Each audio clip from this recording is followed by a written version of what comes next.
TV-nya udah bener kan? Iya. Udah lihat TV. Aku ditanya ya. Banyak yang kartun. Makan lihat. Makan.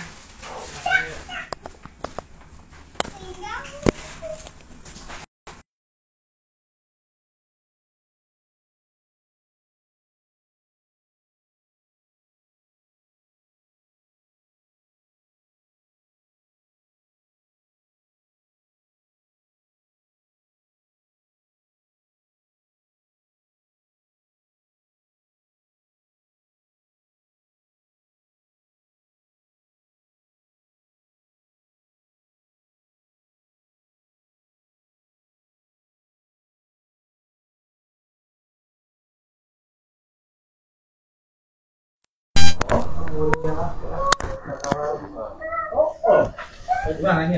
Dia tadi Raihan. Patro. Oh, itu teh ya. Oh, buku-buku teh ya. Raihan. Kurang kencang. Nyala dari nol. Jangan di situ sini. Kayak sopan, Mas. Kalau di kantor Sini main Oh, ya. di mana dia?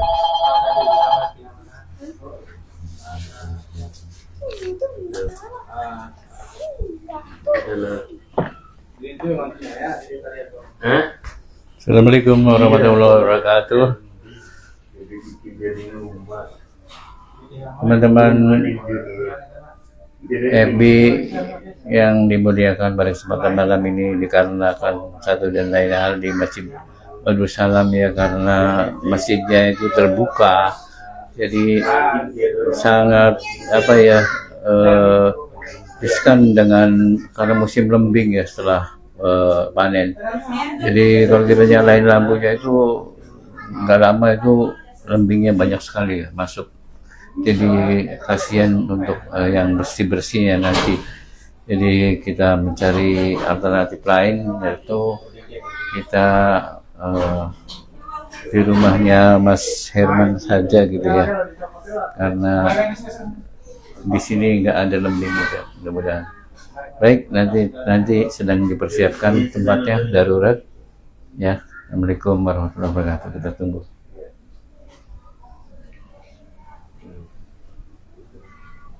Ya, anak saya di masjid. Oh, Udah ya. oh Jemput. Iya. Bertandem. Tadi dalamnya dari yang SMA. Oh, yang itu yang. Tadi itu cari makan itu yang di Oke. ada di masjid sekarang. yang berapa kan dia cari makan di Oh, dari Tadi bareng Pak sama anak. iya, Iya. tinggal makan.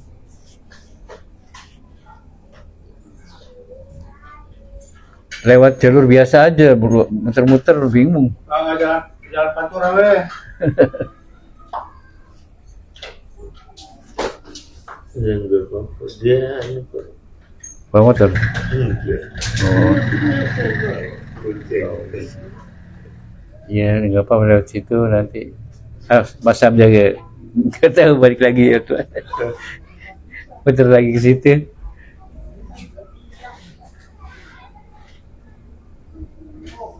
Ini baru pindah Mas Herman nih sini, baru beli. Oh, baru. Iya, tadinya mana di sana belum pernah ya Pak Bas ya.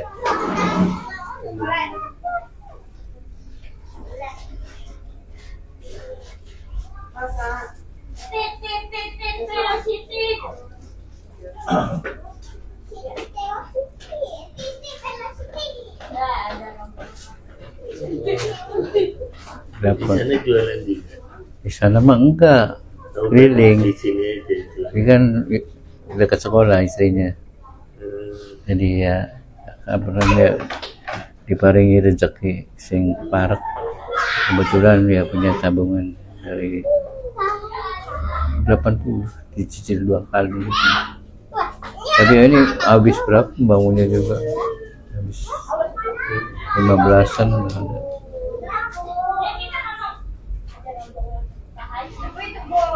Tadinya bekas toko juga di sini. Mana dibobok, bikin anu sendiri. Oh, tokonya Iya, kecil.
Garap ini ya nek.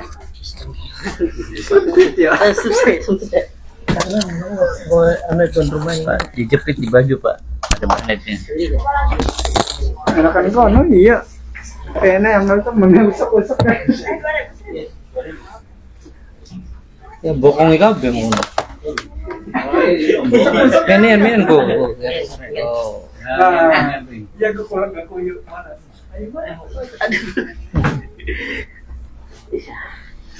Ini kontrol kan ngadeg bae. Ini apa sih ini ya? Saya berapa? Apa? Ngono. Tawakal. Lagian rezeki kita sama kalian. Rezeki. Rezeki tawakal dia. Dibahas kabeh rezeki tawakal karo. Iya, gitu. Cara apa sih ya? Rezeki tawakal karo ajal. Bahas rezeki tapi sampai bahas tawakal karo ajal gede. Punten bakal pengen baju anak hamil ya hari ini. Bagus. Ini Pak Teguh. Masih pengen apa? Di bakal pengen kopi. Pak Guru apa? Susu jahe tak? Kopi apa? Pak Teguh pengen apa? Baju gue ya. Bisa. Oh, bisa gampang. Ini mah dagangan di tok-tok mah. Tinggal nulis benar. Ini dong tulis ini. Kali nulis lah gampang. Tuh, Baik. bakal pengen jahe mah. Ya. Wis duduk nenek. Sampai kita mau coba. Jangan gue sampein gua mau mana? Sedikit nih ada membung dengan duku. Dah mulai ya. Hindi mana? Nempel. Jangan kan juga. Kopi 135. Dah, nempel. Baik. Kita mulai saja. Assalamualaikum warahmatullahi wabarakatuh. Waalaikumsalam. Innalhamdulillah nahmaduhu wa nasta'inuhu wa nastaghfiruhu wa na'udzu billahi min shururi anfusina wa min sayyiati a'malina may yahdihillahu fala mudilla lahu wa may yudlil fala hadiya lahu. Asyhadu an la ilaha illallah wa asyhadu anna Muhammadan abduhu wa rasuluhu la nabiyya ba'da. Allahumma shalli wa sallim wa barik ala sayyidina Muhammadin wa ala alihi wa sahbihi ajmain amma ba'du. Alhamdulillah. Marilah kita panjatkan puji syukur kehadirat Allah yang telah memberikan kepada kita izin atas pertemuan ini ya. Semula kita di Masjid Darussalam hanya saja karena ada gangguan dari itu ya, lembing. Kalau kita nyalakan nanti lembingnya itu masuk semua karena masjidnya tidak tertutup ya, terbuka. Jadi sangat masif nantinya masuk ke dalam masjid. Jadi kasihan yang nanti bersih-bersihnya. Karena itu kita putuskan untuk dadakan di rumahnya Kang Herman ya. Ada anti noise. Ya, namanya di pinggir jalan ya banyak.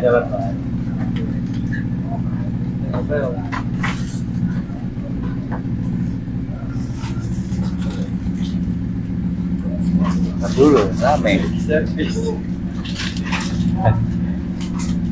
Baik, kita lanjutkan.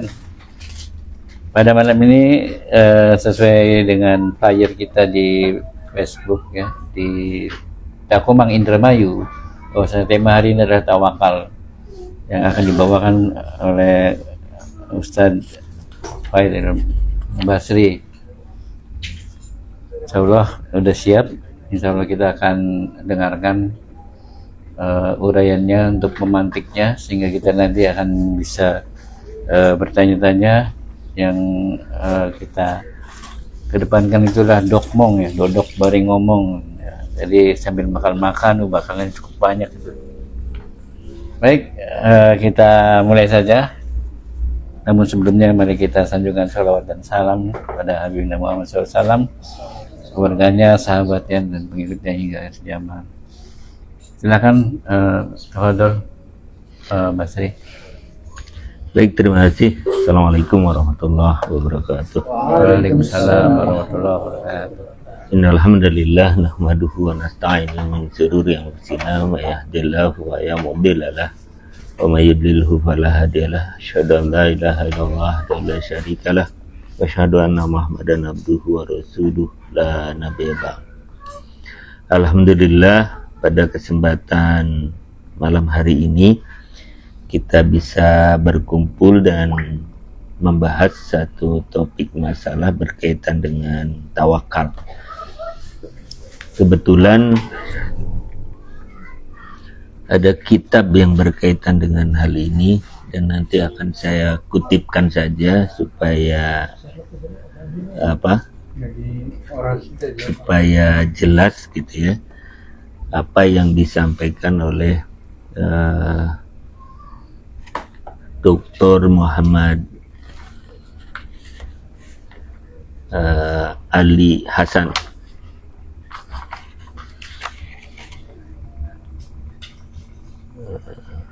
Ini dari Kuliatul Dirasat Al-Islamiyah wal Arabiyah Dubai ya. Dan kitabnya terbitan Darul Bayarik dan diterjemahkan dalam bahasa Indonesia ini tahun berapa ya? Tahun 1994 oleh Ustadz Muhammad Sudari ya, diterbitkan oleh CV Firdaus Jakarta.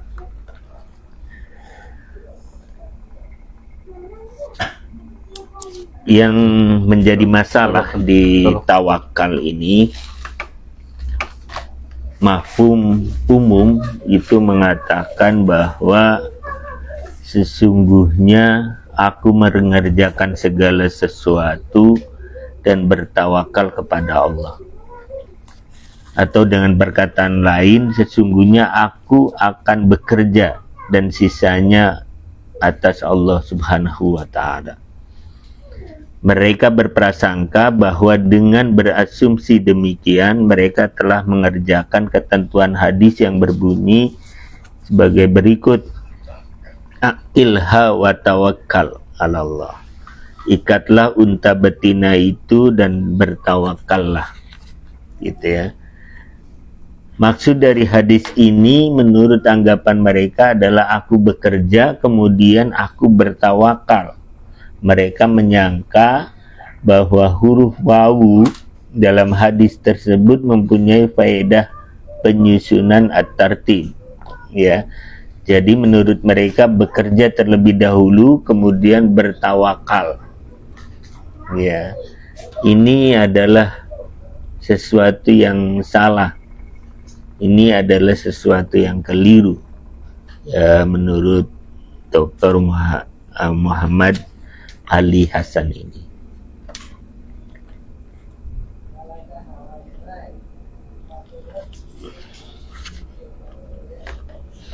Dan kemudian beliau juga membahas di bab tentang tawakal ya, dan ini memang menjadi keprihatinan juga di masa Imam Al-Ghazali ya. Imam Al-Ghazali itu mengatakan bahwa ya di dalam kitab ini, kitabnya Muhammad Ali Hasan ini, dia mengatakan bahwa 1% di zamannya Imam Al-Ghazali itu orang-orang memahami tawakal itu dengan baik ya. Jadi 99%-nya di zamannya Imam Al-Ghazali aja seperti itu, apalagi sekarang gitu ya. Berarti mungkin jauh gitu ya dari pemahaman yang sesungguhnya.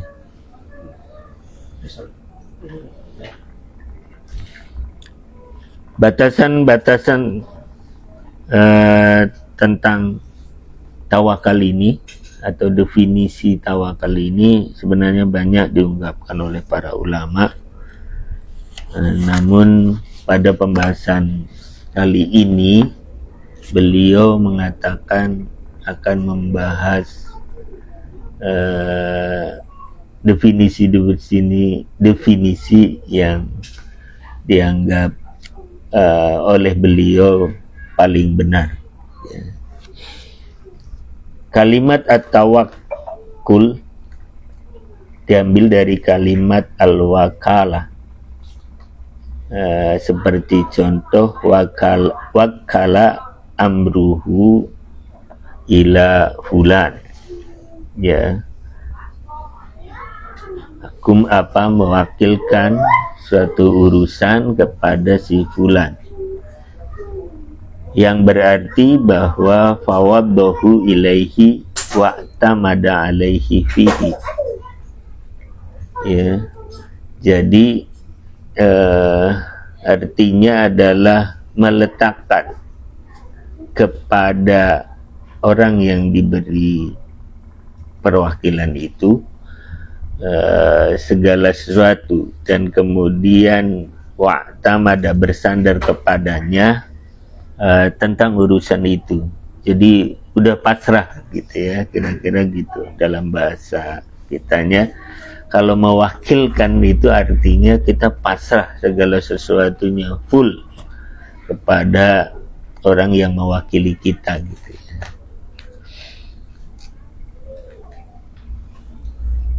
Sedangkan orang yang menerima sedangkan orang yang menerima perwakilan tersebut diberi nama wakil. Sedangkan orang yang menyerahkan urusannya kepada seorang tersebut bernama mutawakkil alaih, pemberi urusan terhadap wakilnya. Seorang yang memberikan urusannya kepada orang lain dapat dikatakan telah menyerahkan urusannya kepada wakilnya jika dia merasa tenang dengan diwakilkannya urusan yang sedang dihadapi kepada wakil tersebut. Dia juga tidak dituntut mempercayainya dengan sepenuh. Dia juga dituntut mempercayainya dengan sepenuh hati. Tidak boleh meragukannya dan tidak boleh berkeyakinan bahwa wakilnya itu lemah dalam menjalankan tugasnya. Jadi ya tadi saya katakan, kalau mewakilkan sesuatu itu dia pasrah ya, penuh ya, totalitas gitu ya. Dia tidak boleh ragu, tidak boleh ya iya, maksudnya jangan-jangan nggak dilakukan atau gimana gitu ya. Jadi kalau mewakilkan itu ya sepenuh hati gitu ya, tidak ada. Jadi definisi tawakal adalah bersandarnya hati terhadap sang wakil semata.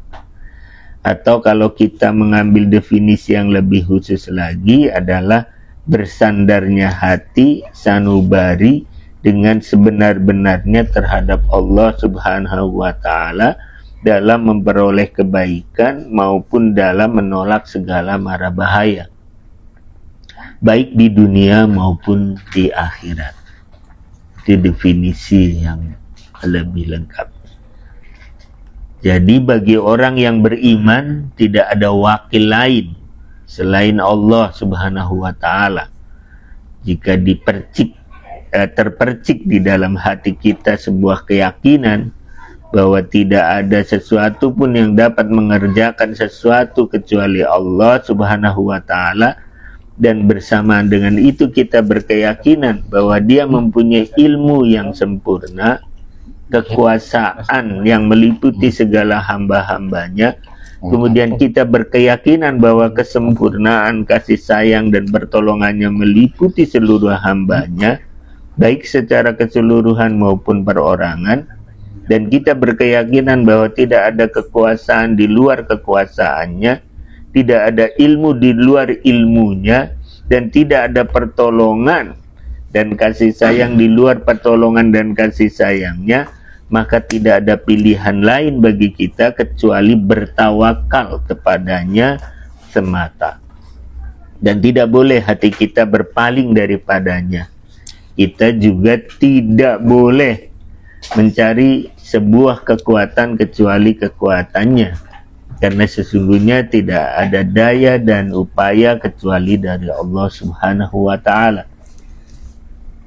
Inilah tawakal menurut pemahaman orang-orang Muslim pada periode pertama, ya. Dan ya, demikian juga apa yang disampaikan oleh Imam Al-Ghazali, ya. Pernah beliau membandingkan orang-orang yang hidup pada periode pertama dan orang-orang Muslim yang hidup pada zamannya dengan perkataan beliau, ya, Al-Imam Ghazali itu mengatakan mungkin di setiap 100 kasus yang ada kaitannya dengan wasilah, ada sekitar 90 kasus yang menyimpang sama sekali dari konsep tawakal yang benar. Sedangkan yang 10 kasus lagi masih kurang benar dalam mempraktekkan konsep tawakal tersebut, kecuali 1 kasus saja yang dapat dikatakan benar. Maksud dari perkataan Al-Ghazali tersebut adalah bahwa dari 100 kasus yang terjadi pada suatu zaman dan berkaitan dengan tawakal, ada sekitar 1% yang dapat dikatakan sesuai dengan konsep tawakal. Ya, dan itu beliau mengatakan, Muhammad Ali Hasan ini mengatakan bahwa itu mungkin disebabkan beberapa faktor gitu, ya.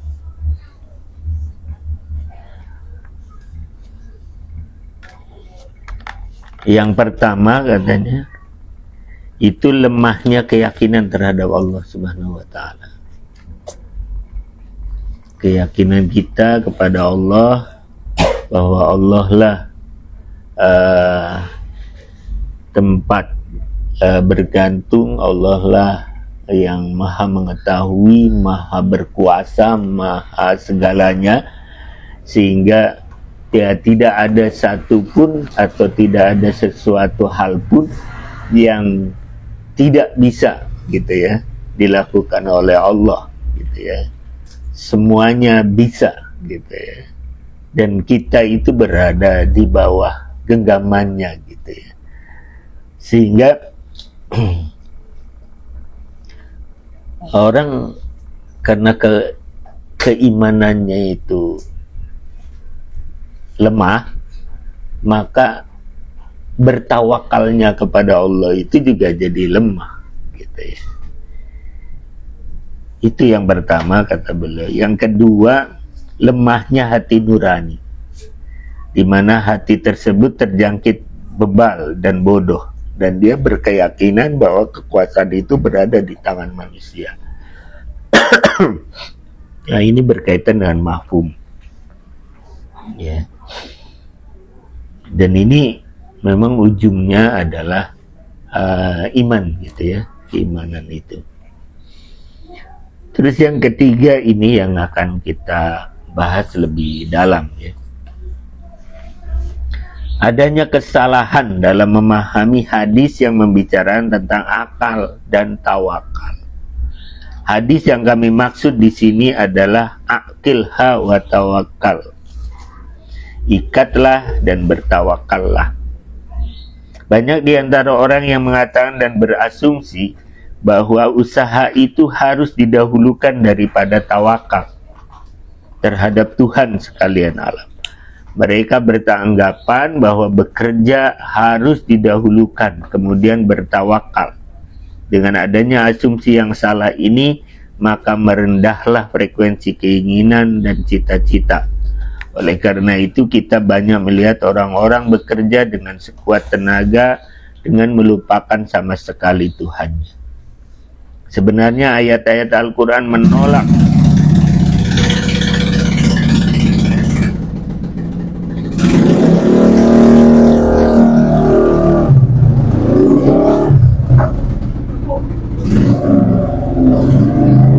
sebenarnya ayat-ayat Al-Quran menolak sama sekali pemahaman yang tidak benar ini.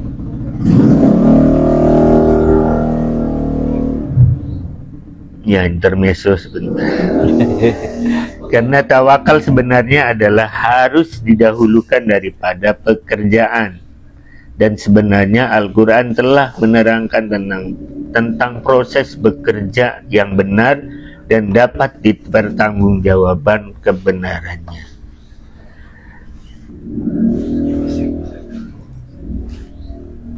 Dan proses yang ditawarkan Al-Quran tersebut antara lain adalah pertama, sebagai landasannya adalah keimanan. Kemudian harus diikuti oleh tawakal. Dan yang ketiga adalah bekerja itu sendiri. Dan di sini dapat kita pahami bahwa tawakal itu menduduki tempat pertengahan, yaitu setelah iman, gitu ya. Baru kemudian ya setelah bertawakal itu baru bekerja ya untuk memenuhi apa cita-cita atau sesuatu yang diinginkannya. Sesungguhnya tawakal itu berada di antara iyyaka na'budu wa iyyaka nasta'in, kata beliau.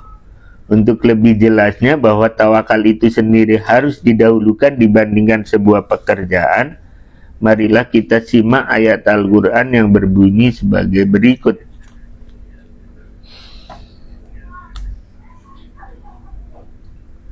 Mana ini?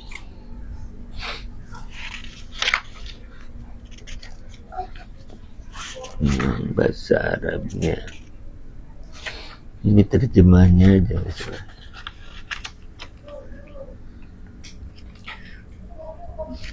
Bab 1 2 3.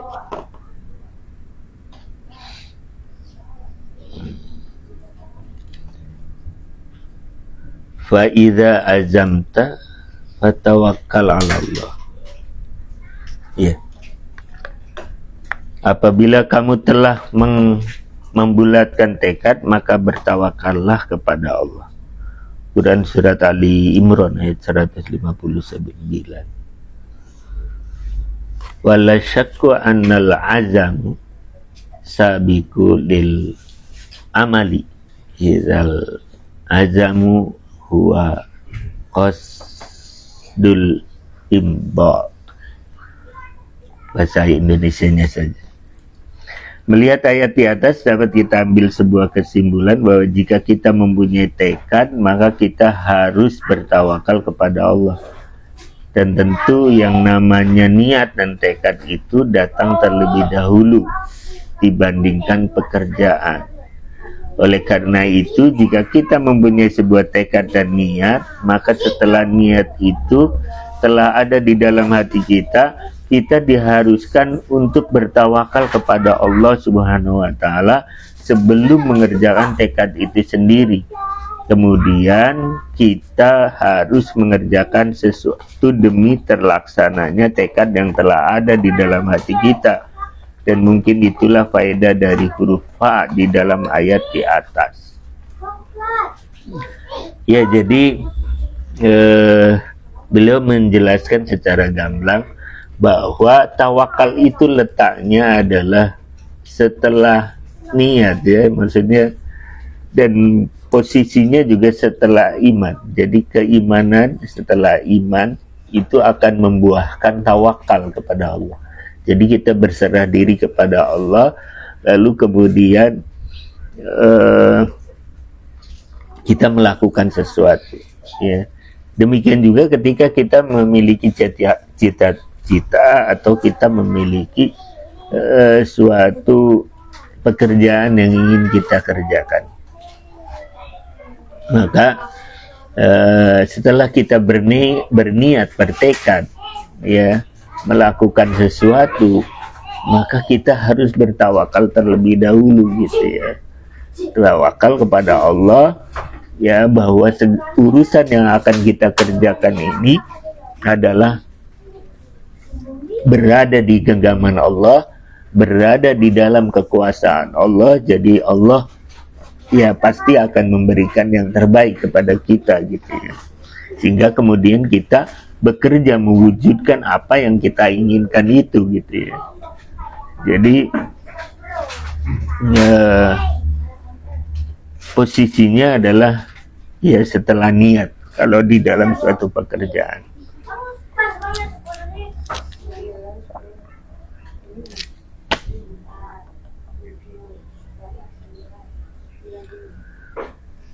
Dan tawakal itu adalah sama dengan iman, dia adalah pekerjaan hati. Ya, maksudnya dia adalah keyakinan hati kita berkaitan dengan apa yang akan kita usahakan itu adalah berada di dalam genggaman dan kekuasaan Allah.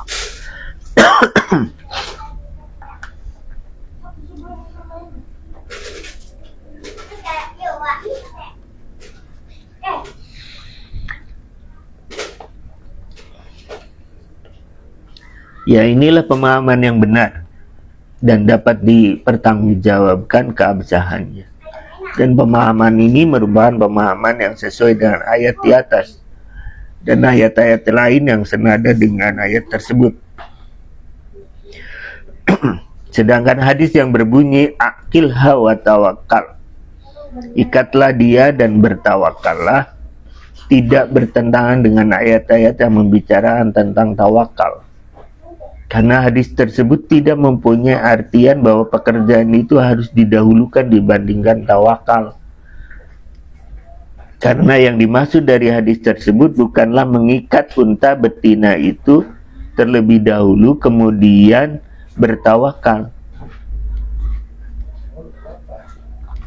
Untuk lebih jelasnya, marilah kita simak alasan-alasan yang membuat pendapat ini, memperkuat pendapat ini.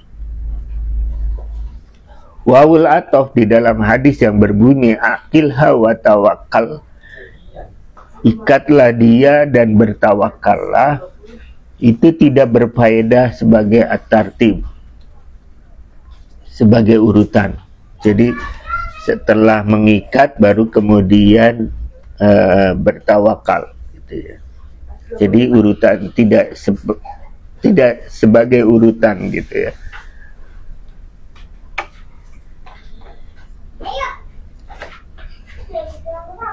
Kemudian yang kedua, alasan yang kedua, banyak ayat Al-Quran secara qat'i menerangkan bahwa tawakal adalah lebih awal dibandingkan pekerjaan.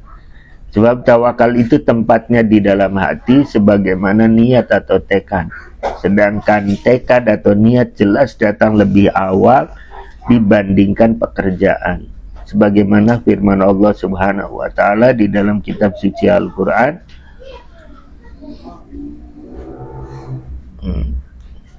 ayat yang tadi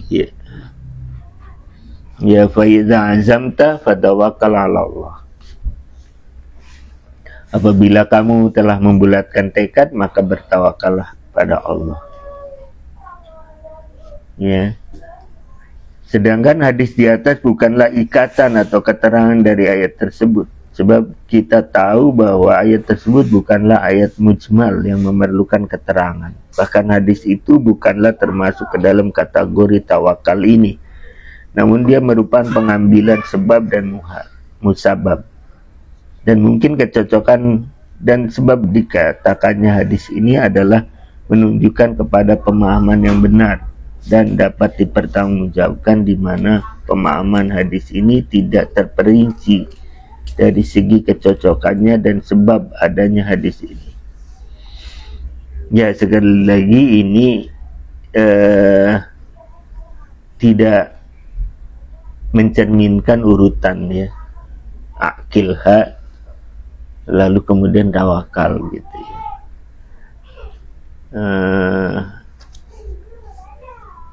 Posisinya adalah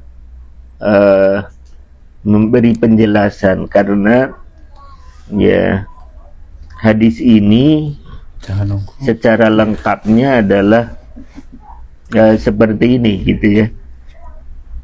Ya, pada suatu masa gitu ya, ada seorang Arab desa memahami tawakal terhadap Allah adalah dengan meninggalkan sebab dan musabab. Kemudian datanglah orang Arab desa itu kepada Rasulullah SAW seraya berkata, apakah unta betina itu akan ditinggalkan di pintu dengan bertawakal kepada Allah Subhanahu wa Ta'ala, atau diikat agar dia tidak hilang? Mendengar pertanyaan tersebut, Rasulullah SAW menjawab, akilha wa tawakkal. Nah ini ya ya urut hadis yang lengkapnya gitu ya. Hadis tersebut merupakan pelajaran, pengajaran dan nasihat terhadap orang desa tersebut bahwa tawakal itu tidak boleh meninggalkan sebab dan musabab. Jadi maksudnya dia kan sedang bertanya tentang tawakal nih, lalu kemudian mempertanyakan tentang ada kasus gitu ya, dan itu ada di hadapan mereka semua gitu, termasuk Rasulullah. Dan mereka orang Arab itu, orang Arab yang dari desa itu, orang Arab Badui itu menanyakan, ya cukup Allah saja sebagai wakilnya gitu ya untuk menjaga unta ini, ataukah saya harus mengikatnya gitu ya. Ya berarti kan sedang bertanya tentang tawakal itu begitu gitu ya, kira-kira seperti itu bahasa mudahnya. Lalu kemudian Rasulullah menjawab, ya jangan gitu ya, ikat ya dan bertawakallah pada Allah. Jadi dia tidak menunjukkan tertib, tapi menunjukkan bahwa ya bertawakal itu tidak begitu gitu loh, ya pasrah begitu saja. Kan awalnya tadi ada pertanyaan, apakah unta betina itu akan ditinggalin di pintu dan dengan bertawakal kepada Allah, atau diikat agar tidak hilang? Berarti dia akan memahami tawakal itu ya udah dibiarkan saja, nanti Allah juga yang akan Nah pemahaman itu salah gitu ya. Lalu Rasulullah mengatakan ikat unta betinanya. Nah, dan itulah tawakal gitu ya. Jadi tawakal itu menuntut kerja juga gitu ya. Justru tawakal itu memang dari awal, dan cuma Rasulullah menjelaskannya dengan kata-kata mengikat dulu, karena ya tadi dia hubungkan dengan apakah mengikatnya, dan kemudian apakah kita jadi dibenturkan gitu ya antara tawakal dengan mengikatnya itu gitu ya. Tawakal dengan membiarkan unta itu, atau mengikat unta itu dan gak usah bertawakal gitu. Ya Rasulullah mengatakannya ikat untanya dan tawakal.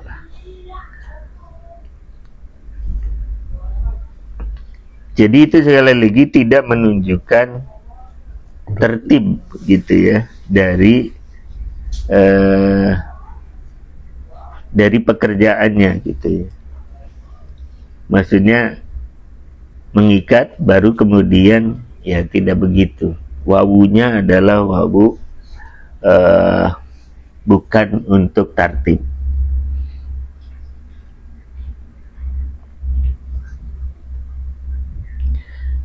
Hadis tersebut merupakan pelajaran, pengajaran dan nasihat terhadap orang Arab desa tersebut bahwa tawakal itu tidak boleh meninggalkan sebab dan musabab. Sebab tawakal terhadap Allah Subhanahu wa Ta'ala tidak mempunyai artian meninggalkan sebab yang dapat menyampaikannya kepada sebuah tujuan. Hadis tersebut menunjukkan kepada sebuah kejadian tertentu, jadi tidak menunjukkan baik ditinjau dari makna dekat maupun makna jauhnya, bahwa tawakal itu datang sebelum pekerjaan. Namun hadis tersebut menunjukkan bahwa tawakal itu tidak berarti menunjukkan sebuah pekerjaan.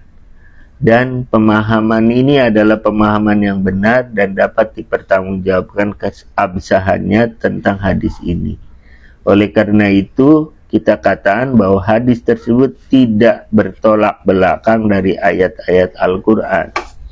Dan jika ada di dalam pemikiran kita sebuah asumsi bahwa hadis itu bertolak belakang dari ayat-ayat Al-Quran yang qat'i, maka asumsi itu harus dihilangkan dari benak kita. Sebab tidak mungkin ada hadis yang bertolak belakang dengan ayat-ayat Al-Quran. Ada beberapa ayat yang menjelaskan tentang ini ya.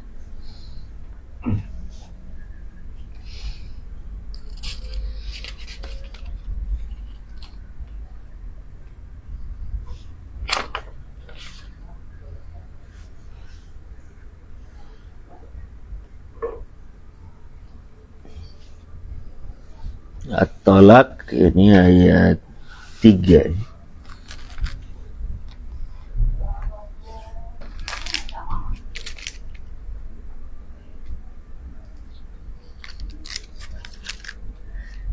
Ya, waman saya tawakkal 'ala Allah wa huwa hasbuh. Ya. Wa may yatawakkal 'ala Allah wa huwa hasbuh.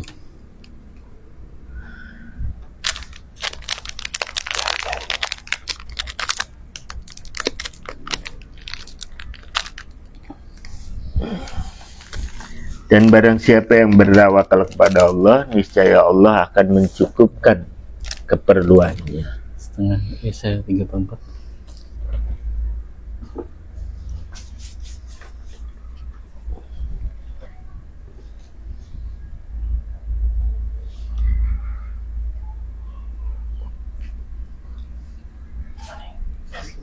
Demikian juga firman Allah di dalam ayat yang lain, dialah Allah, tiada Tuhan selain Dia, dan kepada Allah lah orang-orang mukmin bertawakal. Di dalam ayat yang lain, At-Taubah ayat 52 tadi, sekarang At-Taubah ayat 129, jika mereka berbanding dari keimanan, maka katakanlah, cukuplah Allah bagiku, tidak ada Tuhan selain Dia, hanya kepadanya aku bertawakal, dan Dia adalah Tuhan yang memiliki arsy yang agung.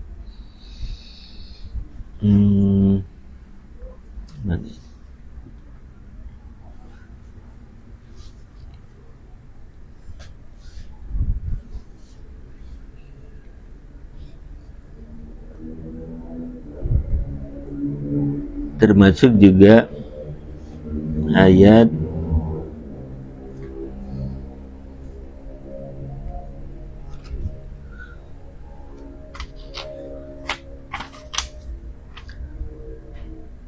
Az-Zumar ayat 38. Cukuplah Allah bagiku, kepadanya lah bertawakal orang-orang yang berserah diri. Firman-Nya juga, dan hanya kepada Allah sajalah hendaknya orang-orang yang beriman bertawakal. Quran surat Ibrahim ayat 11. Ya, dan banyak ayat-ayat yang lain yang ada di dalam Al-Quran berkaitan dengan tawakal ini. Jadi kira-kira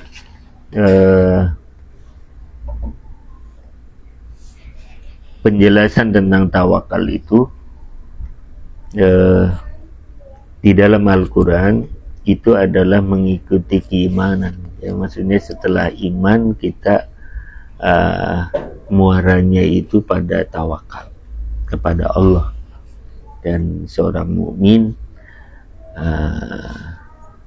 harus bertawakal kepada Allah, karena semua ketentuan-ketentuan itu dari Allah dan berada di bawah kekuasaan dan kehendak Allah semua.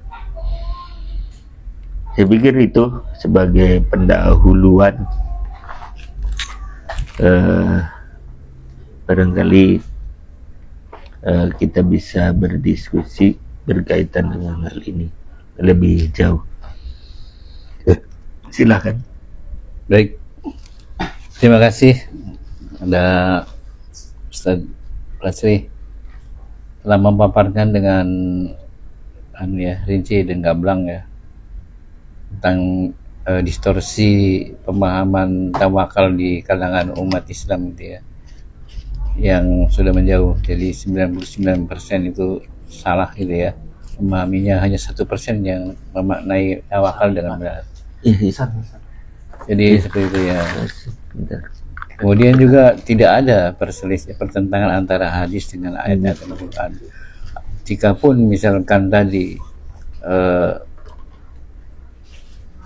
suatu kita lihat bahwa ikatlah itu sebagai perbuatan ya, ikatlah, kemudian tawakal itu berarti ada urutan step ya yang harus dilakukan gitu ya.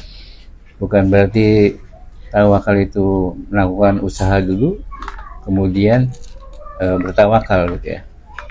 Sejatinya adalah tawakal itu sejak awal ya, setelah niat kemudian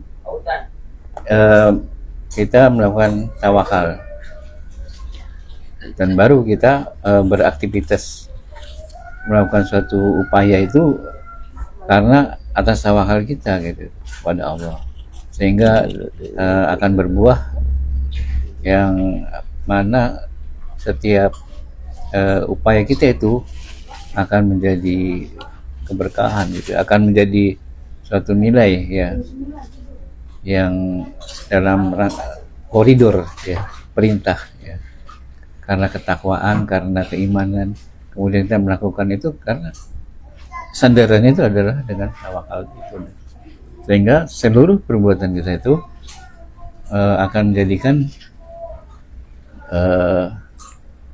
keridhaan Allah. Sebagaimana tadi bahwasanya orang desa di Arab itu ketika dia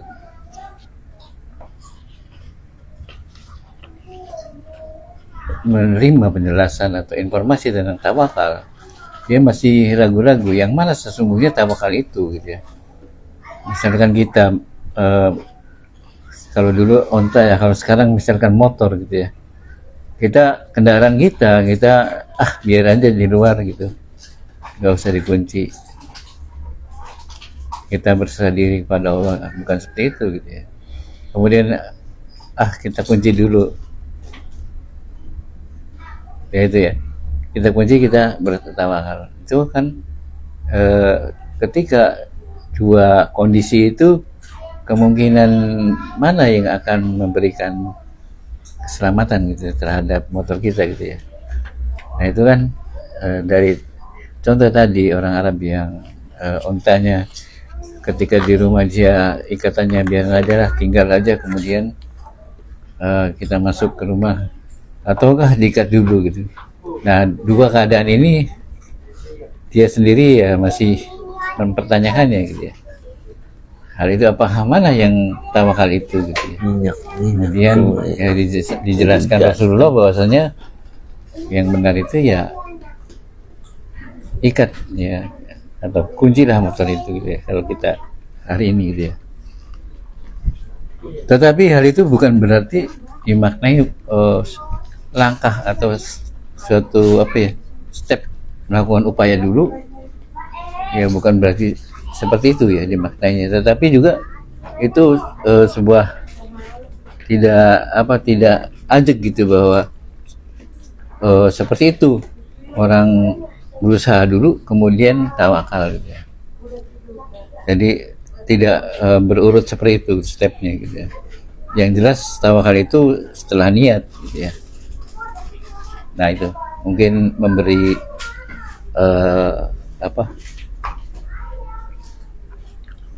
uraian yang bisa memicu pertanyaan yang terhadap tadi uraian Pak Ustadz Basri ya.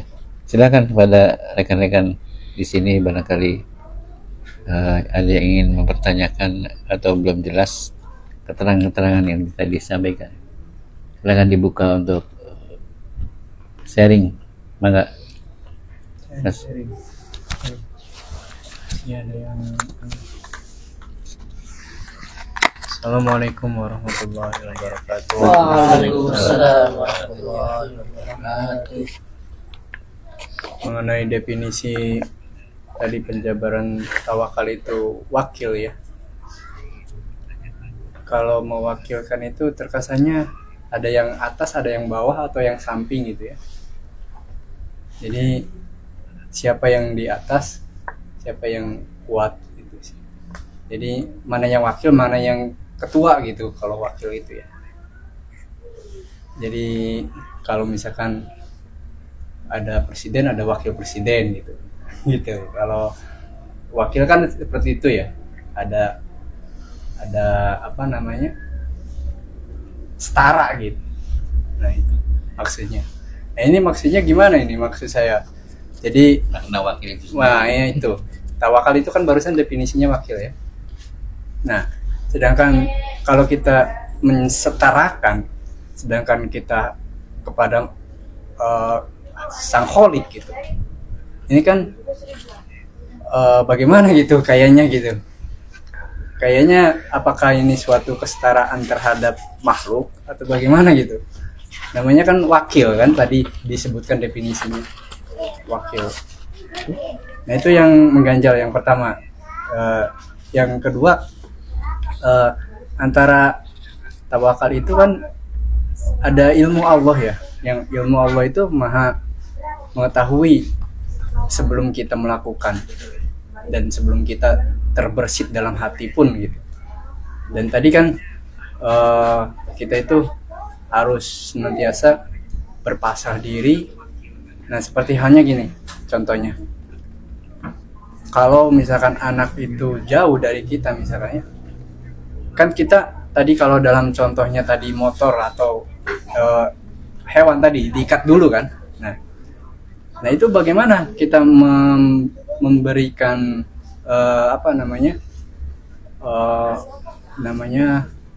apa ya supaya anak itu jangan pergaulannya jangan Percaya. nah itu memberikan kepercayaan gitu kepada anak agar pergaulannya baik itu bagaimana itu.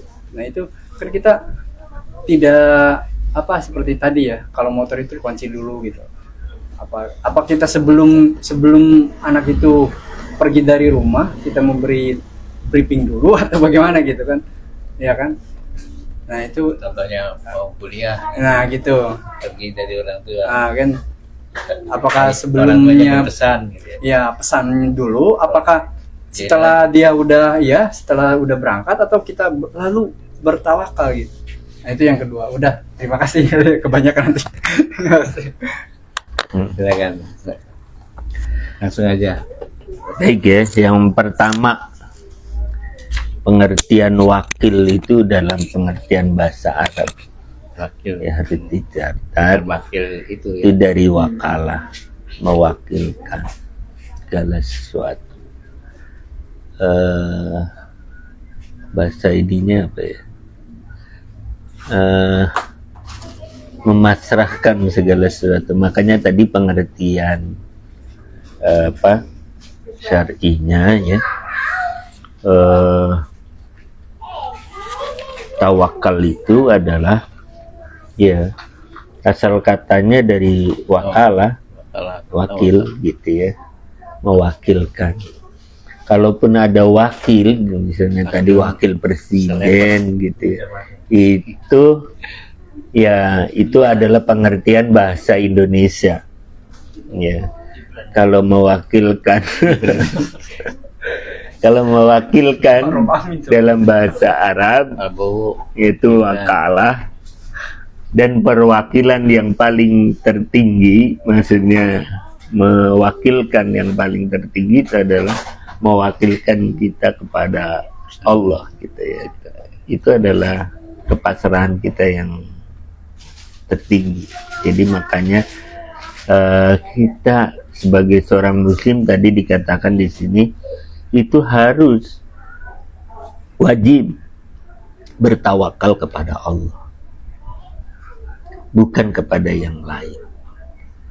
Memasrahkan diri ya. Jadi pengertian bahasanya adalah pengertian dalam bahasa Arab ya, dan pengertian secara istilah tadi bahwa kita itu ya menyandarkan hati terhadap sang wakil semata. Itu pengertian istilahnya. Atau yang lebih khusus katanya tadi dikatakan ini, bersandarnya hati sanubari ya dengan sebenar-benarnya terhadap Allah Subhanahu wa taala dalam memperoleh kebaikan maupun dalam menolak segala mara bahaya, baik di dunia maupun di akhirat. Itu pengertian istilahnya untuk tawakal ya. Tadi kenapa saya sebut wakil itu karena memang dalam bahasa Arabnya asal katanya adalah wakil. Wakil, dan kemudian wakil itu diambil dari kata wakalah. Kalau DPR kan perwakilan. Gimana ya, makanya jangan diartikan dengan pengertian bahasa Indonesia. Bahasa Indonesia berbeda dengan bahasa Arab. Jelas? Ya, jadi bukan bahasa Indonesia ini. Pengertiannya adalah dalam pengertian bahasa Arab. Dan istilahnya, ya apa maksudnya, pengertian istilahnya juga itu kan jauh gitu ya. Tawakal itu adalah tadi berserah diri, bersandarnya hati sanubari kita kepada Allah gitu ya. Satu-satunya, bukan yang lain. Jadi kita tempat bersandar kita bahwa segala sesuatu itu terjadi karena ya kehendak Allah. Dari ya apa, segala sesuatu itu tadi ada kebaikan, ada mara bahaya ya, yang akan dicegah dari kita ya, itu karena Allah, bukan karena yang lain. Nah, sandaran hati itulah yang disebut dengan tawakal. Jadi pengertiannya tawakal berdasarkan bahasa Arab dan istilah Arab. Ya, tawakal itu adalah bersandarnya hati kepada Allah. Itu mudahnya. Terhadap segala sesuatu gitu. Apapun yang akan terjadi itu karena Allah. Ya, rekayasanya Allah gitu. Demi kebaikan pada diri kita dan ya menolak bahaya dari kita. Tuh yang kita terima malah mara bahaya. Ya mungkin ada mara bahaya lain yang lebih besar dari itu yang dicegah oleh Allah dari kita gitu ya. Yang dilakukan oleh Allah dari kita gitu. Maka dari itu ya kenapa gitu ya tawakal itu diletakkan di depan. Tawakal itu diletakkan di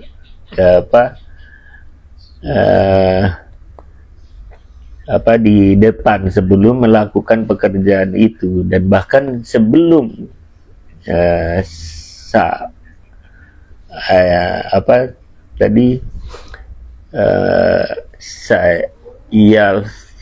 aluna gitu ya, atau melakukan sesuatu itu kita bertawakal dulu kepada Allah ya, baru bekerja gitu ya. Maksudnya baru kita mengerjakannya, baru ya tadi kan pertanyaannya kenapa tadi misalnya tawakal itu diletakkannya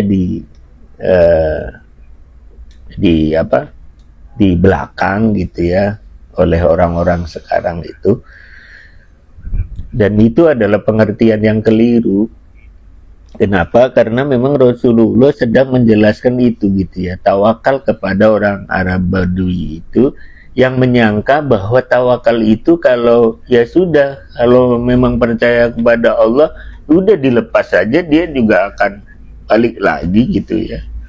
Si unta tadi akan balik lagi. Tapi kata Rasulullah bukan begitu. Tawakal itu ya kalian lakukan sebab musababnya gitu ya. Ya, sebab akibatnya, kausalitas itu ya diikuti gitu ya. Ya, itulah artinya tawakal, kira-kira gitu. Ketika mengatakan kepada orang Arab Badui itu, jadi akilha fatawakal gitu ya. Itu bukan menunjukkan urutan. Rasulullah itu sedang menunjukkan bahwa begitulah tawakal gitu ya. Ikat dulu untanya, itulah tawakal, kira-kira gitu. Bukan fa-nya itu bukan tertib gitu ya.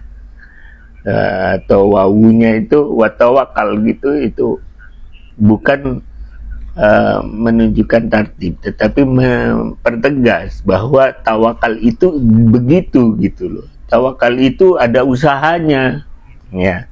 Dan di dalam ayat-ayat Al-Qur'an itu semuanya mengedepankan tawakal terlebih dahulu, baru setelah itu kalian mengusahakan rezeki gitu ya. Dan tawakal itu kenapa di dalam kitab ini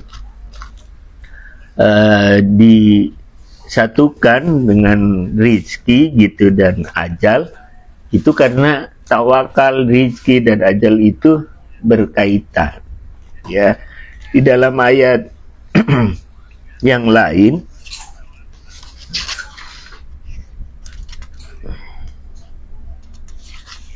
mana tadi, halaman 10.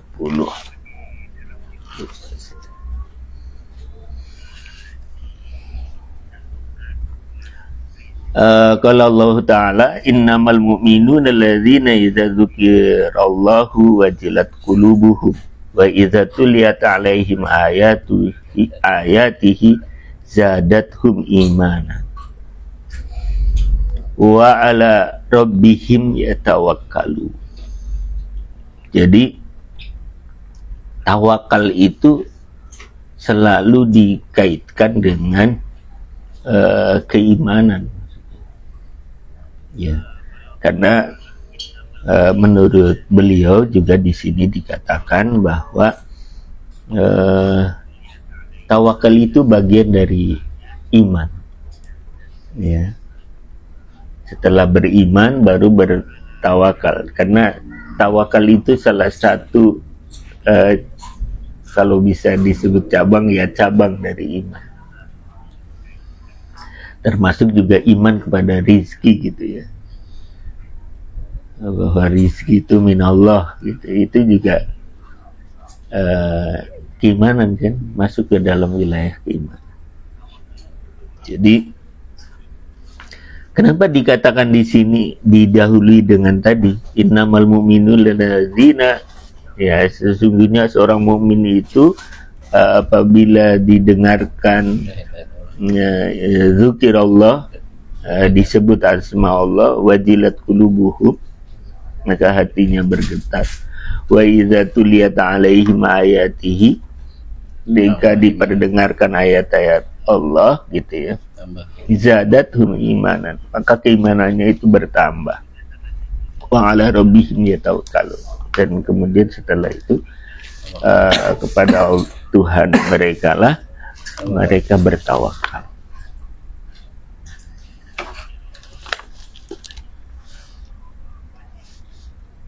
Jadi tawakal itu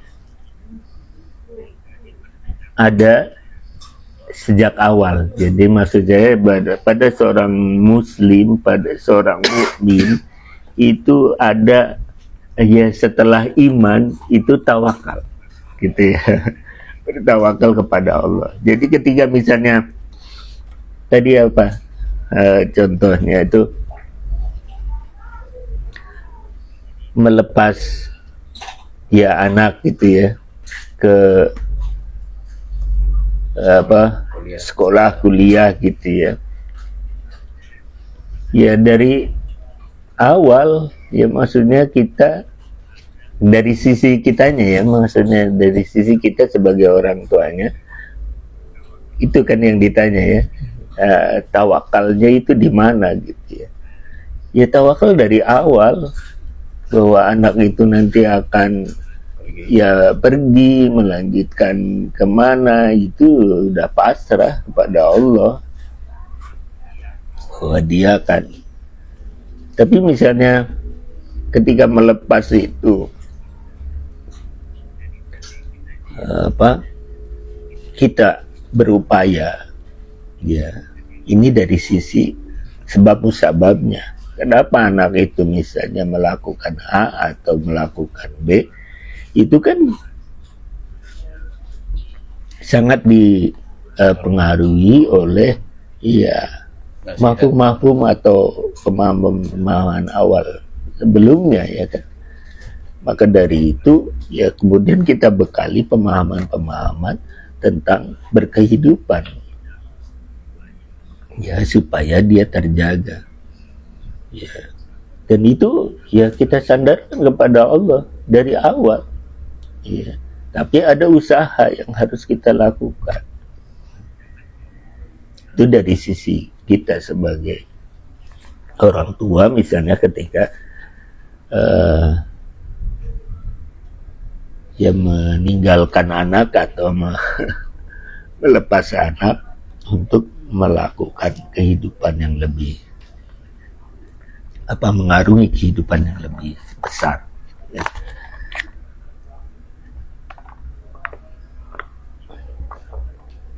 Ya kira-kira seperti itu. Jadi ya tetap tawakal itu di awal, nggak ada tawakal itu di akhir.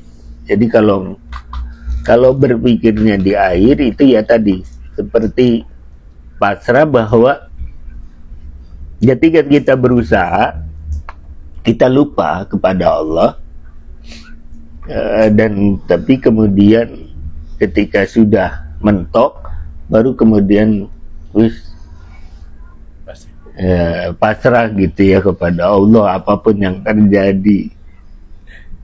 Nah itu pengertian yang salah yang tadi saya katakan, dan itu dampaknya ya tadi ketika dia berusaha itu dia lupa kepada Allah.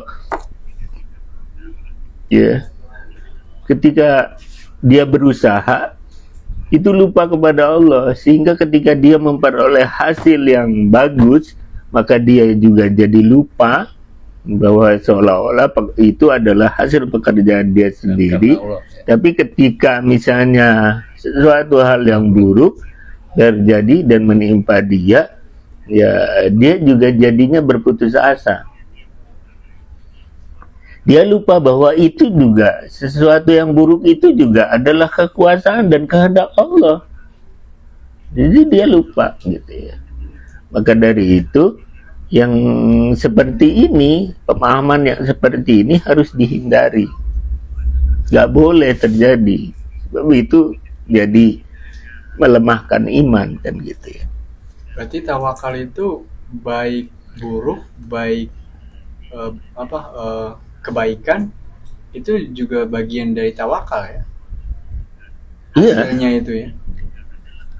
Iya, tawakal itu adalah rasa berserah diri atau keyakinan kita bahwa segala sesuatu datangnya dari Allah. Ya baik itu atas kehendak, iya, apa itu kebaikan atau keburukan. Makanya di dalam Al-Quran kan dikatakan, ya kalian menganggap bahwa segala sesuatu itu adalah baik, padahal itu buruk, ya menurut Allah bagi kalian. Nah, dan ada ya sesuatu kalian anggap ya, buruk, tetapi itu adalah baik bagi kalian. Berarti intinya kalau kita bertawakal itu bukan mengharap kebaikan ya, tapi itu kita menerima pasrah gitu ya, apapun gitu ya.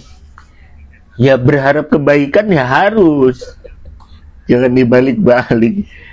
Berharap kebaikan itu adalah cita-cita Doa gitu. dan doa manusia, keinginan manusia kan. Tapi pada akhirnya tidak sesuai gitu. Ya, Iya, tetapi berbeda maksudnya. Keimanan kita, ya, keimanan kita bahwa Allah akan memberikan yang terbaik pada kita, gitu ya. Allah akan memberikan yang terbaik pada kita. Kalaupun itu misalnya buruk menurut manusia, itu kata Allah kan Baik.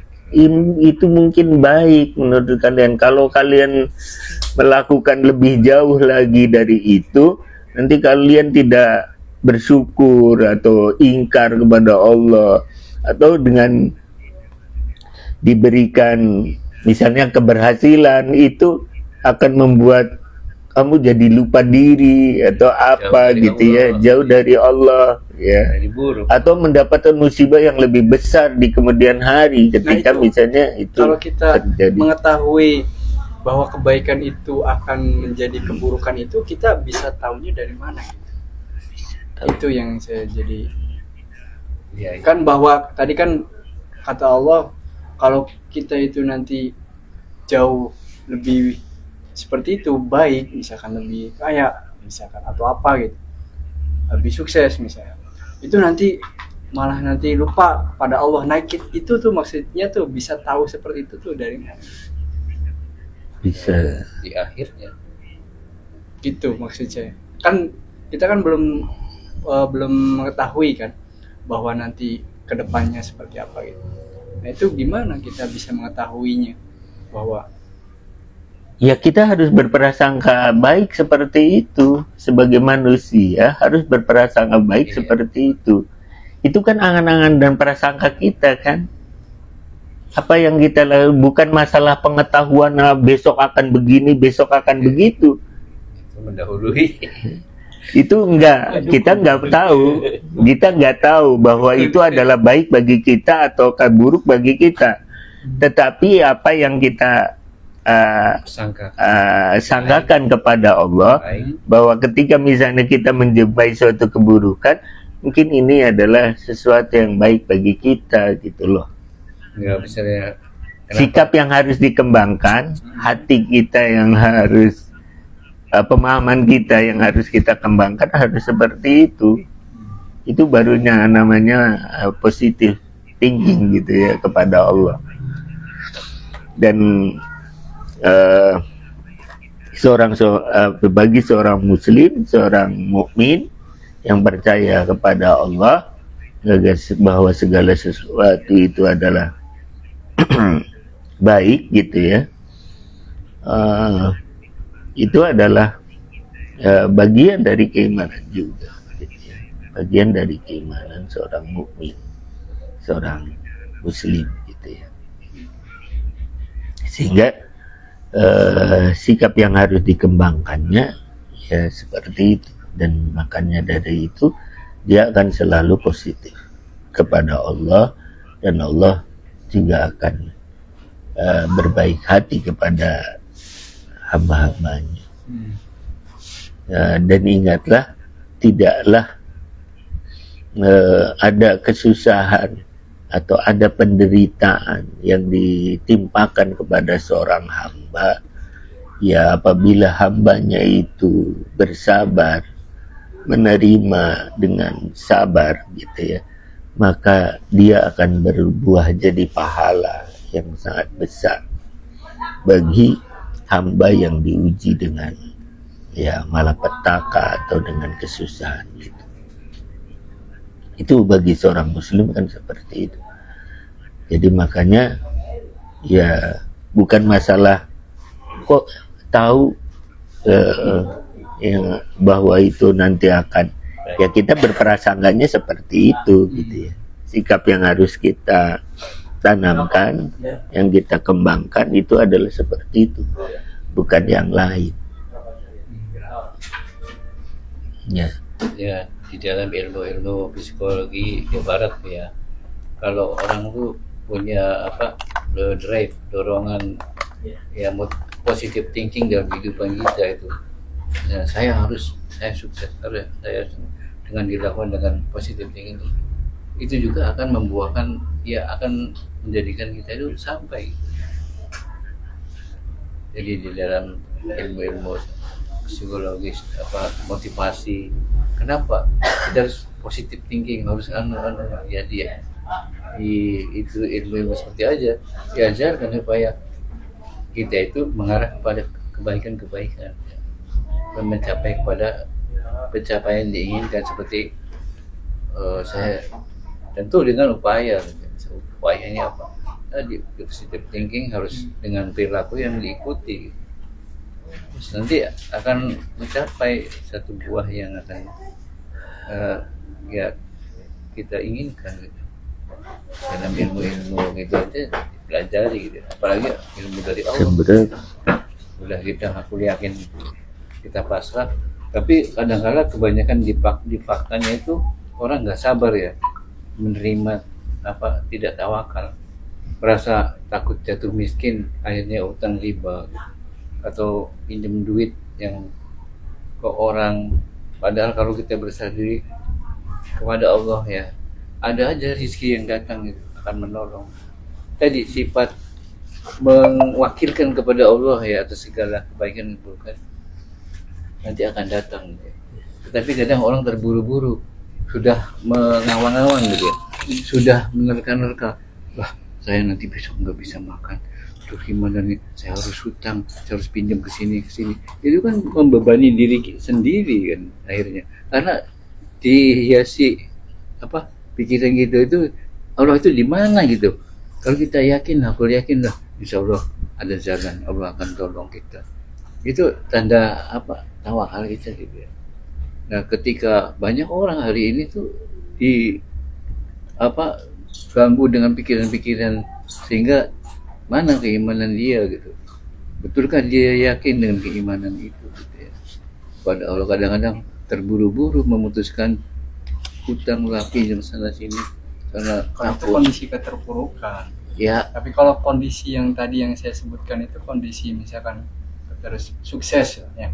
Nah katakanlah iya sukses, kita katakanlah sukses. Sukses. Nah itu sukses itu khawatirnya itu tidak membuat kamu jadi baik. Nah itu yang menjadi maksud saya tadi itu. Gitu, seperti itu maksud saya. Sukses itu khawatirnya tidak membuat kamu jadi taat, tidak makin soleh. Nah itu maksud saya. Itu bisa seperti itu tuh tahunya dari mana? Ya Allah itu ya. Misalkan si A kok bisa mencapai kesuksesan, kita kok susah sekali. Mungkin Allah menentukan lain terhadap kita gitu. Kita mencegahnya. Kalau kita diberi kesuksesan, belum tentu seperti orang yang diberikan tadi gitu ya, amanah terhadap diberikan. Nah itu maksud saya tuh, itu bisa seperti itu dari mana gitu, bisa menyatakan seperti itu tuh. Ya itu pada perjalanannya orang itu ya. Di mana ya orang itu ya, kita bukan tahu bahwa nanti akan seperti sukses. Itu cuma sekali lagi itu adalah prasangka baik kita gitu ya. Ketika misalnya tidak, kan tadi kan contohnya yang sukses gitu, sukses gitu ya. Oke, kalau sukses kan nggak ada masalah, diizinkan ya. iya. Atau berhasil mencapai cita-citanya atau cita-cita yang dia harapkan, yang diinginkan gitu ya. Ya apapun itu keinginannya ya. Misalnya jadi kaya ya, contohnya jadi kaya gitu ya. Tapi kemudian Allah tidak memberi dia kaya gitu ya. Makanya kita berprasangka baik saja, bukan kita bohong. Saya tahu bahwa nanti besok kalau saya kaya itu saya jadi nggak benar gitu ya. Itu prasangka kita saja, supaya kita itu tetap positif thinking kepada Allah gitu ya. Karena ya Allah yang tahu betul gitu ya tentang kita, tentang alam semesta ini. Jadi kita harus bertawakal kepada Allah. harus menyadarkan diri kepada Allah bahwa segala sesuatu itu datangnya dari Allah, termasuk tadi ketidakkayaan kita gitu ya.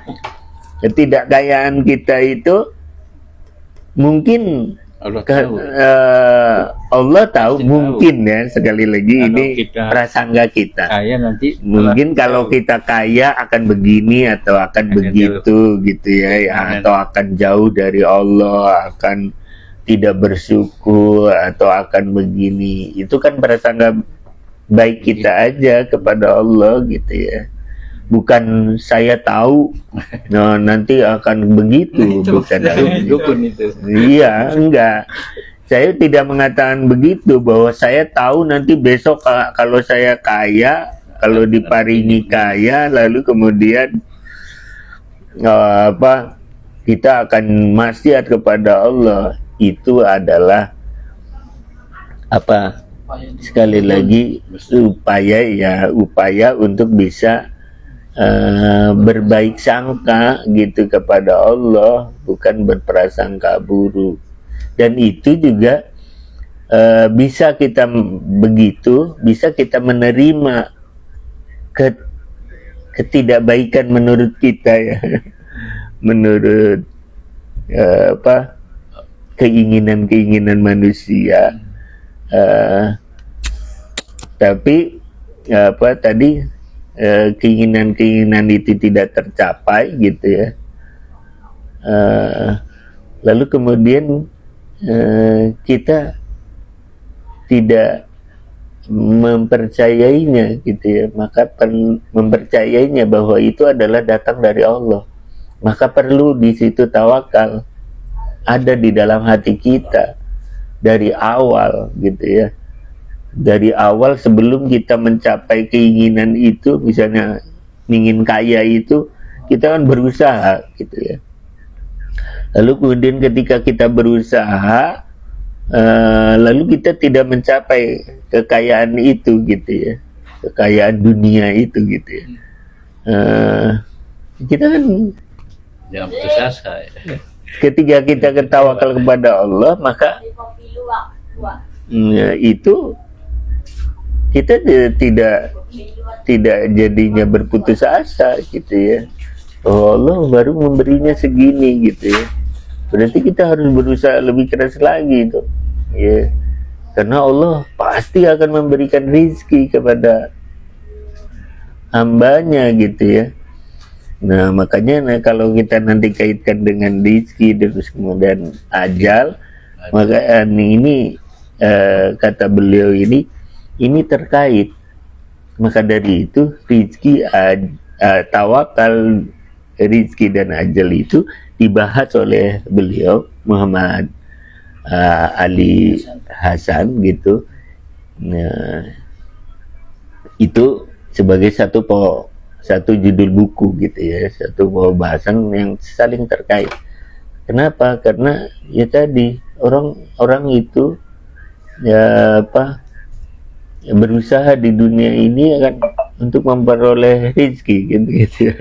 Rezeki dalam bentuk apapun gitu ya, termasuk juga rezeki kekayaan gitu ya, rezeki ilmu juga itu rezeki. Jadi apa yang kita harapkan, kita inginkan itu adalah bagian dari rezeki gitu ya, bagian dari rezeki. Dan itu terkait dengan ketika misalnya Allah memberikan hidup kepada kita, Allah pasti akan memberikan rezekinya ya. Makanya contoh dalam tawakal dalam masalah ini, dalam masalah rezeki ini, itu mencontohkannya ulama-ulama zaman dahulu itu dengan contoh yang sangat tepat. Burung itu keluar dari sarangnya ya di pagi hari itu, dia itu yakin ya, kosong perutnya, tapi dia yakin bahwa dia pulang itu akan kenyang, akan terisi perut. Manusia juga harusnya sama berkaitan dari itu. Kalau Allah masih memberi hidup, ya pasti Allah akan memberikan rezeki pada kita gitu loh. Tapi bukan harta aja ya tadi yang disebut. Iya, dan ya rezeki itu kan apa yang kita makan gitu ya, apa yang kita nikmati gitu ya. Sehat. Iya. Apa yang bisa kita nikmati itu adalah rezeki. Kesehatan doang. Termasuk di dalamnya misalnya kekayaan Istri banget. dalam bentuk harta gitu ya. Kekayaan Sehat, dalam dia makan gitu. Iya. Dia sakit tadi. Hmm. Jadi Rezeki kemana masih majin jangan pasti dari kita. iya, Minum gitu, minum. Rezeki. Udah dari rezeki yang udah pasti. Ini kira bisa jadi Di jangan ada buat dulu kan. Juga maning ya. Gak mau nih. harus di situ. Atau berupa Di depan mata itu. apa ya, berupa harta, berupa gaji. Gaji itu kan belum juga Di tangan. jadi rezeki kita yang real ya, yang otentik. Itu apa yang kita nikmati, apa yang kita rasakan, kita makan gitu ya. Kalau berupa makanan dan minuman ya mudahnya itu makanan dan minuman yang kita makan itu atau yang kita minum itulah rezeki kita gitu kan, yang real, Masih di luar. yang asli. Tapi kalau berupa duit ini bisa hilang, bisa, walaupun itu memang punya kita kan, bisa saja ada ya ada pengeluaran yang lain yang mendadak, misalnya sakit gitu atau apa, sehingga uang itu tidak dinikmati sebagai ya makanan atau minuman yang masuk ke dalam tubuh kita. Bagi orang jualannya rezeki. Tapi dia Dibeli. ya itu makanya dinamika ekonomi itu juga jadi salah satu kenapa uang itu harus senantiasa beredar, ya, senantiasa beredar, dan itu dah kehidupan ekonomi yang sesungguhnya. Makanya di dalam Islam juga berkaitan dengan hal ini, dengan peredaran uang itu didorong oleh Islam supaya uang itu tidak hanya beredar di antara orang-orang kaya saja, ya. Makanya dari itu ada zakat, ada sedekah, yang lainnya yang dihimbau dalam Islam untuk demikian juga bagi kitanya orang untuk bekerja itu sangat dorongan untuk bekerja juga sangat tinggi gitu ya di dalam Islam. Bahkan ada dosa yang tidak bisa dihapus katanya kecuali oleh oleh pahala dari para bapak-bapak yang mencari nafkah atau bekerja untuk menghidupi keluarganya gitu. Itu juga harus ya bagian dari keyakinan Islam ya, yang tidak terpisahkan dari yang lainnya. Makanya tawakal ini, sekali lagi balik lagi ke tawakal. Tawakal ini ya saling terkait dengan yang lain. Dan kalau misalnya kedudukannya secara global, ya tawakal itu setelah la ilaha illallah. Dan kenapa kita harus tawakal? Ya tujuannya adalah tadi mempertegas ke la ilaha illallah kita, atau keimanan kita gitu ya, bahwa kita telah bersaksi bahwa tidak ada Tuhan selain Allah. Jadi itu adalah bagian dari keimanan ya. Jadi tawakal itu harus muncul pada diri kita setelah iman gitu ya. Dan kalau dalam bekerja, ya dalam bekerja itu setelah azam, setelah berniat untuk menyelesaikan suatu pekerjaan atau suatu amalan ya, yang hendak kita kerjakan, maka kita harus tawakal dulu dari awal. Misalnya saya mau bekerja nih, berjualan, ya kita harus bertawakal bahwa berjualan ini dapat mendatangkan rezeki pada kita gitu ya, dapat mendatangkan uang pada kita gitu ya. Dan uang itu, rezeki itu datangnya dari Allah. Jadi kita harus yakin dari awal bahwa itu akan, kalau Allah akan memberikan rezeki kita dari jalan berdagang, maka Allah pasti akan memberikannya gitu ya. Dan ketika Allah misalnya tidak mendatangkan rezeki kepada kita itu dengan cara berdagang, maka tentu mungkin berdagang kita jadi rugi gitu ya. Ya tapi sekali lagi sebagai manusia ya tetap harus berusaha. Kaidah kausalitas itu harus ditempuh. Apa saja yang bisa mendatangkan rezeki itu ya. Berdagang misalnya, ya harus berdagang ditempuh. Berdagangnya yang semacam apa yang bisa mendatangkan rezeki atau keuntungan. Ya masa mau diberi-berikan aja, nanti kalau Allah mau kalau kalau Allah mau beri, pasti Allah akan memberikan keuntungannya. Jadi tapi ketika menjualnya jual rugi gitu ya, atau sesuai dengan modalnya, belinya 50 dijual juga 50 atau dijual rugi ya. Berdagang macam apa begitu kalau mau ingin mendatangkan rezeki kan gitu ya. Kalau koruptor berarti tidak bertawakal ya. Iya. Main gucelak. Ini baik-baik ya. Anak baik gitu. Disebutnya rezeki raya aja. Rezeki haram. Iya kan, bagaimana cara memperolehnya? Semua juga tadi kan, burung juga dapat dari rezekinya, cuma rezekinya dapat dari mana gitu kan.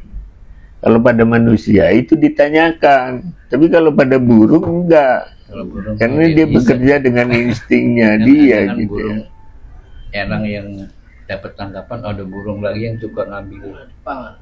Iya, ngambil direbut gitu. Kayaknya mah hewan ya. Orang haram. Kalau manusia nyuri gitu ya, apa ngambil robot orang gitu. Iya. Ya itu ada hisabnya. Kecuali orang gila ya. Ngambil dagangan. Orang kan dia juga cuma orang gila, nggak waras. Ya kan ada apa?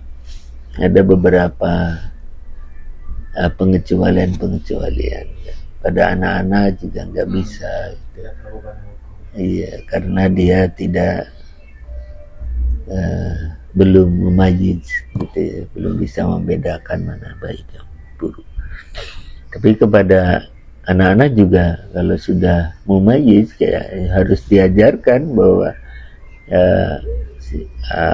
sesuatu itu baik atau sesuatu, misalnya mencuri itu adalah perbuatan buruk, gak boleh gitu, atau merampas punya orang itu adalah gak boleh gitu.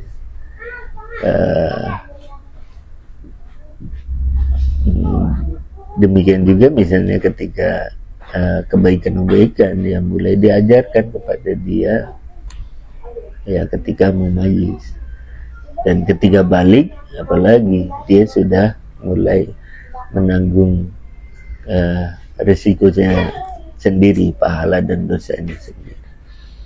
Oleh karena itu ya balik lagi ke materi, ya tawakal itu tentu harus kita letakkan pada tempat semestinya ya.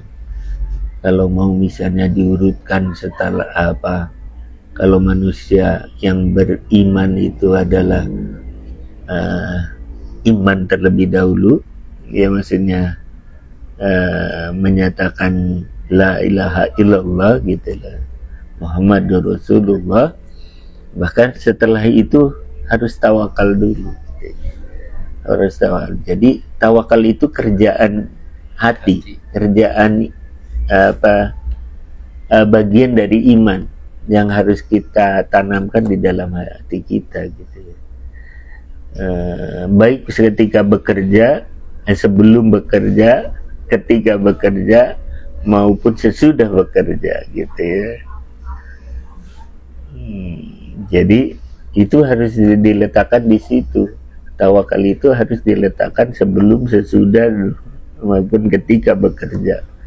Itu harus tidak. Makanya ya letak tawakal itu saya katakan kemarin atau beberapa menit yang lalu itu harus didahulukan gitu ya sebelum bekerja. Karena ya tawakal itu harus menyertai kita di sepanjang kehidupan kita, termasuk juga ketika bekerja dan hasil-hasil dari pekerjaan kita, atau ketika kita menginginkan sesuatu lalu kemudian kita bergerak untuk meraih keinginan itu, apapun hasilnya ya itu juga bagian dari tawakal. Jadi harus.